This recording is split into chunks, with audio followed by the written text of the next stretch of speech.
গরম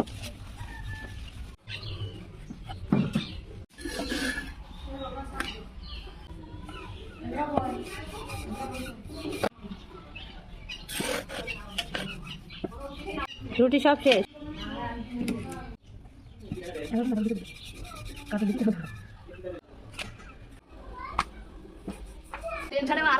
আরো খেয়ে যাবে।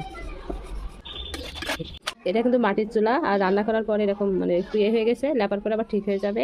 আর এই যে মাটির চুলায় যে কাঠ দিয়ে রান্না করা হচ্ছে, আর এখানে আছে পাটকাঠি, আর আছে যে মশাল। আমাদের অঞ্চলে এটাকে বলে মশাল, আপনাদের অঞ্চলে কি বলে অবশ্যই জানাবেন। আর এই যে এখানে চালের একটা রুটি সেকা হচ্ছে। আগের ভাগ আমি এইটুকু পাইছি নিহারি,